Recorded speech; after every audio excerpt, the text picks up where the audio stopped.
Hi guys, welcome to our YouTube channel Bong views. আমি শিলাজি, আমি সুদীপ্তা। আপনারা যারা এখনো পর্যন্ত আমাদের চ্যানেলটি সাবস্ক্রাইব করেননি তারা প্লিজ এক্ষুনি আমাদের চ্যানেলটি সাবস্ক্রাইব করে নেবেন আর নোটিফিকেশন বেল অন করে নেবেন পরবর্তী ভিডিওগুলোর জন্য নোটিফিকেশন পেতে। আর যারা আমাদের চ্যানেলটি সাবস্ক্রাইব করেছে তাদেরকে অসংখ্য ধন্যবাদ। আর পছন্দ হলে অবশ্যই ভিডিওগুলোকে লাইকও করবেন। তো আজকে আমরা অনেকদিন পর একটা জাকির নায়কের ভিডিও নিয়েছি, ইসলামিক ভিডিও তো বটে। তো অনেকদিন মাঝখানে তার কোনো ভিডিও আনা হয়নি। তো আজকের ভিডিও টাইটেল হচ্ছে যেমন কঠিন প্রশ্ন তেমন কঠিন উত্তর জাকির নায়কের, এবং চ্যানেল নেম হচ্ছে মুক্তা টিভি 24। তো চলুন দেখে নিই ভিডিওটা। আর ভিডিওটা যদি কপিরাইট ক্লেমের জন্য ব্লক হয়েছে তাহলে সম্পূর্ণ ভিডিওটা আপনারা আমাদের ফেসবুক বা ইনস্টাগ্রাম পেজে পেয়ে যাবেন। আর ফেসবুক বা ইনস্টাগ্রাম পেজের লিংক আপনারা আমাদের ডেসক্রিপশন বক্স বা ফার্স্ট পিন কমেন্ট থেকে পেয়ে যাবেন। তাহলে চলুন সবাই মিলে ভিডিওটা শুরু করি।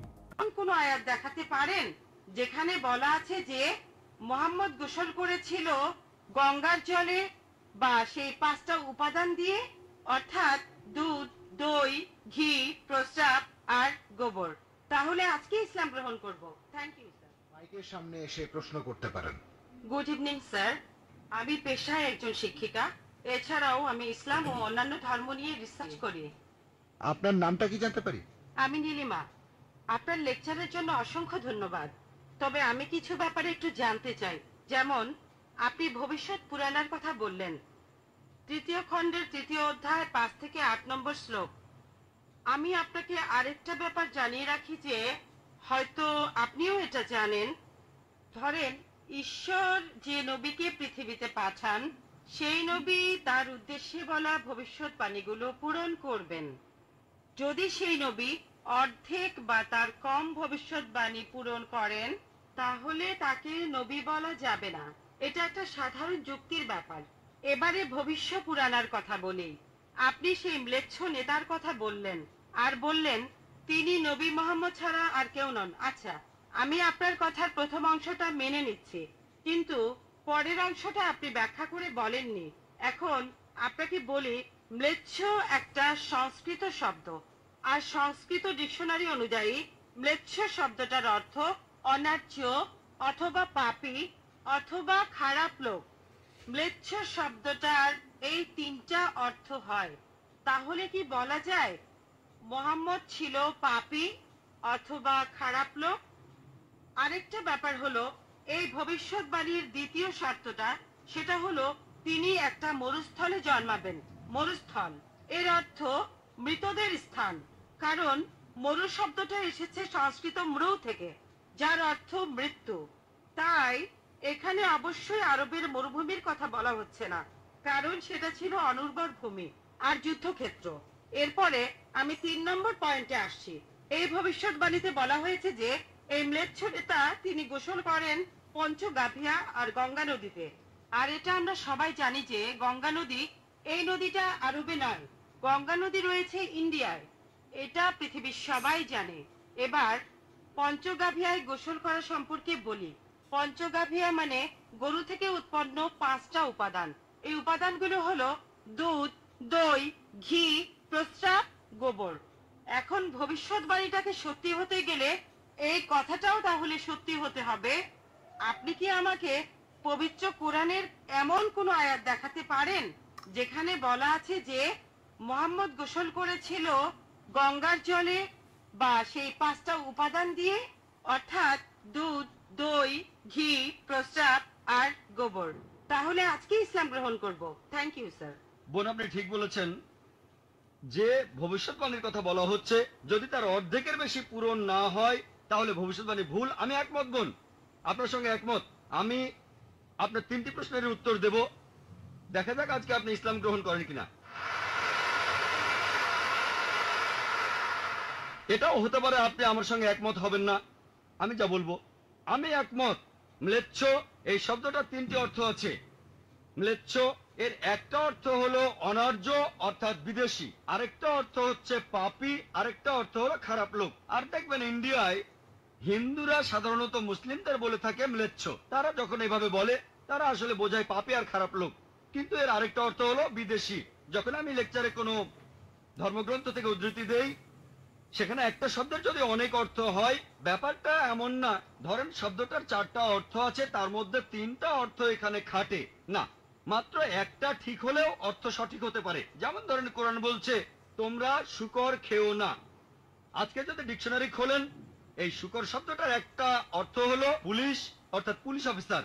তাহলে একটা অর্থ শুকর, আরেকটা অর্থ পুলিশ অফিসার। তবে কোরআন বাইবেল এটা বোঝায়নি। বাইবেলে বুক অব লেভিটিকাস 11 অধ্যায় 7 থেকে 8 অনুচ্ছেদে আছে, বুক অব ডিউটেরোনমি 14 অধ্যায়ের 8 অনুচ্ছেদে আছে, বুক অব আইজায়া 65 অধ্যায়ের 2 থেকে 5 অনুচ্ছেদে আছে, বলা হয়েছে তোমরা শুকর খেও না। কিন্তু পুলিশকে বোঝায়নি বাইবেল। যদি আপনি বিভিন্ন ধর্মের ছাত্রী হয়ে থাকেন, যদি 10টা অর্থ থাকে, সেখানে একটা অর্থও খাটে, দেখতে হবে সেটা সঠিক কিনা। দুটো সঠিক হতে পারে, 3টা সঠিক হতে পারে, সবগুলো সঠিক হতে পারে। কিন্তু যদি মাত্র একটা অর্থ সঠিক হয়, এতেও ভবিষ্যৎবাণীটা ফলে যেতে পারে। আমি আপনার সঙ্গে একমত যে ম্লেচ্ছ এর একটা অর্থ অনার্য, ইন্ডিয়ানদের দিক থেকে একজন বিদেশি। আর আমি আমার লেকচারে তখন বলেছিলাম ম্লেচ্ছ শব্দের অর্থ হচ্ছে বিদেশি। আর আপনি ভুল পথে গিয়ে বলছেন এখানে ম্লেচ্ছ মানে হচ্ছে পাপী। আপনি আসলে এখানে ভুল বুঝেছেন বোন। যদি আপনি বলেন কোরআন আর বাইবেল বলছে পুলিশদের খেও না, তার মানে আপনি বিভিন্ন ধর্মের উপর ছাত্রী নন, আপনি তাহলে এক পেশে। একটা অর্থে যদি ভবিষ্যৎবাণীটা পূরণ হয়। আরেকটা কথা, যদি সন্দেহ থাকে, আমি আরো 10টা পয়েন্টের কথা বলেছি, সবগুলোকে খণ্ডন করতে পারবেন না। আরেকটা বললেন মরুস্থল, এটার একটা অর্থ আমিও একমত, মৃতদের স্থান। তবে সংস্কৃতিতে মরুস্থল শব্দটার আরেকটা অর্থ হচ্ছে বালুময় স্থান। আপনি আজকে ডিকশনারি চেক করেন, সেখানে দেখবেন আমাদের ইসলামিক রিসার্চ ফাউন্ডেশনে এখানে সংস্কৃত ডিকশনারিও আছে। আমি বিভিন্ন ধর্মের উপর ছাত্র, এটা মানছি যে একটা অর্থ হচ্ছে মৃতদের স্থান, আরেকটা অর্থ হচ্ছে বালুময় স্থান। কিন্তু ভুল অর্থটা আপনি নিচ্ছেন কেন? তাহলে তো আপনি ভুল পথে চলে যাবেন। যদি পারমুটেশন আর কম্বিনেশন গুলো দেখেন, অন্য যে পয়েন্ট গুলো বলেছি সেগুলো পুরোপুরি সঠিক। এখানে আপনাকে সঠিক উত্তরটা বেছে নিতে হবে। তাহলে মরুস্থল শব্দটার একটা অর্থ হলো বালুময় স্থান বা মরুভূমি। আপনার তৃতীয় প্রশ্নতে আসি, আপনি ইসলাম গ্রহণ করবেন ইনশাল্লাহ। তৃতীয় প্রশ্নটা, আমি যে ভবিষ্যৎবাণীটার কথা বলেছি যে নবী মুহাম্মদ সাল্লাল্লাহু আলাইহি সাল্লাম পঞ্চগর্ভে গোসল করেছিলেন গঙ্গা নদীতে, এখানে বুঝে নিতে হবে যখন আমরা বলছি যে হিন্দুদের রীতি অনুযায়ী যে কেউ পঞ্চগর্ভে বা গঙ্গায় গোসল করবে তার অর্থ বিশুদ্ধ হবে। একটা অর্থ শারীরিকভাবে গঙ্গায় ডুব দিলেন, আমারও মনে হয় না নবীজি ইন্ডিয়া এসে গঙ্গায় ডুব দিয়েছিলেন। আরেকটা অর্থ বিশুদ্ধ হওয়া, তখন ব্যাখ্যা করিনি কারণ লেকচারটাই অনেক লম্বা ছিল। এই টপিকটা নিয়ে আমি সারাদিন কথা বলতে পারি, আমি এখানে খুব বিস্তারিত বলিনি। আমি প্রত্যেকটা ভবিষ্যৎবাণী নিয়েই আরো কয়েক মিনিট বলতে পারি, সব মিলিয়ে ঘন্টাখানিক বলতে পারবো। এখানে পঞ্চগর্ভে গোসল করা মানে হচ্ছে বিশুদ্ধ হওয়া। এখানে প্রসঙ্গটা বুঝতে হবে, শারীরিকভাবে গোসল করার অর্থ এখানে বলা হয়নি। আর আপনি গঙ্গার পানিতে ডুব দিলেই বিশুদ্ধ হয়ে যাবেন এমন কোনো নিশ্চয়তা নেই, বিশুদ্ধ না হওয়ার সম্ভাবনাই বেশি। এটা হচ্ছে হিন্দুদের রীতি অনুযায়ী বলা। তাই এখানে ভবিষ্যৎবাণীটা বলছে যে নবী মুহাম্মদ সাল্লাল্লাহু আলাইহি সাল্লাম পঞ্চগর্ভে গোসল করেছিলেন। তার মানে এই না যে তিনি এখানে এসেছিলেন, মানে হলো আল্লাহ তাআলা তাকে বিশুদ্ধ করেছিলেন। আমরা বিশ্বাস করি যে আল্লাহ তাআলার সকল নবী, সকলেই হোক তিনি মুসা বা ঈসা আলাইহিস সালাম অথবা মুহাম্মদ সাল্লাল্লাহু আলাইহি সাল্লাম, তারা সকলেই ছিলেন মাসুম, তারা ছিলেন নিষ্পাপ, ছিলেন বিশুদ্ধ। তাহলে আল্লাহর সকল নবী, আল্লাহ যাদের পৃথিবীতে পাঠিয়েছিলেন, আমরা মানি যে তারা সকলেই নিষ্পাপ, সকলেই মাসুম, সকলেই বিশুদ্ধ। তাহলে আপনার উত্তরটাও পেলেন। আশা করি ইনশাআল্লাহ আপনি ইসলাম গ্রহণ করবেন বোন। দেখলাম হচ্ছে ভিডিওটা, তো এখানে একজন মহিলা, তো হিন্দু মহিলা, তিনি 3টে প্রশ্ন করেছিলেন। 1 নম্বর হচ্ছে ম্লেচ্ছ শব্দের অর্থ হচ্ছে অনার্য, পাপী ইত্যাদি ইত্যাদি।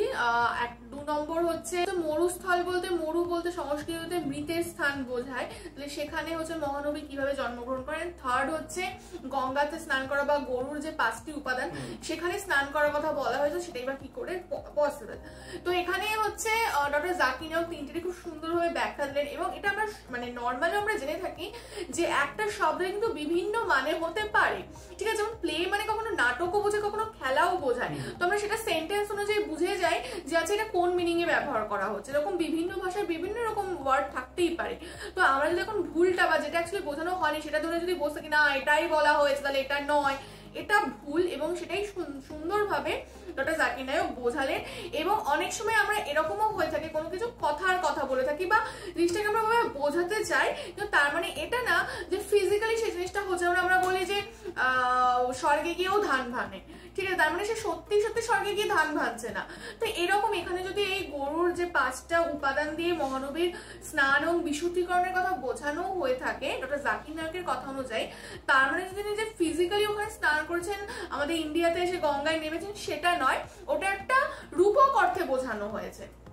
তো এই সমস্ত কিছুকে তিনি কাউন্টার করলেন ডক্টর জাকির নায়ক এবং উইথ যুক্তি মানে লজিক এবং সমস্ত সুন্দরভাবে বোঝালেন। এবং আমার মনে হয় প্রতিটা ভিডিওতে এরকম হয়, বিভিন্ন রকম জটিল জটিল প্রশ্ন তিনি সম্মুখীন হন, কিন্তু ভীষণ কামলি উইথ রেফারেন্স সমস্ত কিছু সুন্দর আন্ডারস্ট্যান্ডিং এর মাধ্যমে পুরো জিনিসটা ক্ল্যারিটি আনে। আর তার যে বিশাল সমৃদ্ধ জ্ঞান, বিভিন্ন আর কি ধর্মগ্রন্থ উপনিষদ বলুন, মানে তার ইসলাম ধর্মের বাইরে গিয়েও আর কি বাইবেল, আমাদের হিন্দু পুরাণ, উপনিষদ, তারপরে বেদ, গীতা, মহাভারত সমস্ত বিষয় যে তার এত নলেজ, এবং তিনি যে কোট আনকোট করে করে এইভাবে যে বলেন, তার যে মাথায় কি রয়েছে সেটাও আর কি ভাবার মতো বিষয়। এবং ইনস্ট্যান্ট দাঁড়িয়ে দাঁড়িয়ে তিনি সেই রেফারেন্স দিতে পারেন, নিজের শুধু নয় বিভিন্ন ধর্ম এবং ধর্মগ্রন্থ। তো এটা মানে হ্যাটস অফ করার মতো বিষয় তাকে। আর একটা ব্যাপার হচ্ছে, ভিডিওটা দেখলাম, সুদীপ্তা যেটা বললো আমি বুঝলাম, ডক্টর জাকির নায়েক স্যার যে মানে ব্যাপারটা বললো বুঝলাম, কিন্তু এই প্রসঙ্গটা এলো কি করে, সেই প্রসঙ্গটা যদি আমি না বুঝতে পারি তাহলে একটু কোথাও গিয়ে একটু আটখ্যাচা লাগলো বিষয়টা। এক্স্যাক্টলি। আর সবথেকে আমার মনে হলো যে এই 3টে প্রশ্নের মধ্যে এমন কি আছে যে ধর্মান্তর হতে হবে, মানে এমন কি জোরালো ব্যাপার। তো হয়তো এর আগে কোনো টপিক হয়েছে বা কিছু হয়েছে, যেহেতু মাঝখানে কাটটা আমরা দেখেছি, ওই জন্য আমাদের একটু জিনিসটা বুঝতে অসুবিধা হচ্ছে।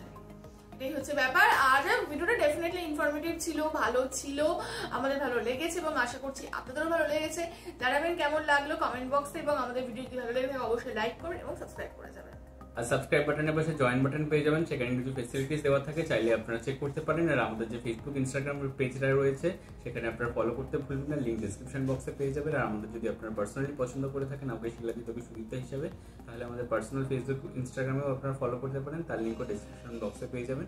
আর আমাদের সাথে কানেক্টেড থাকার জন্য আমাদের যে ফেসবুক গ্রুপটা রয়েছে সেখানে আপনারা জয়েন করে আপনাদের মনের মতো সমস্ত কিছু পোস্ট করতে পারেন, তার লিঙ্কও ডিসক্রিপশন বক্স চেক করলে পেয়ে যাবেন। তো দেখা হচ্ছে পরবর্তী ভিডিওতে, আজ এই পর্যন্তই, টাটা, নমস্কার।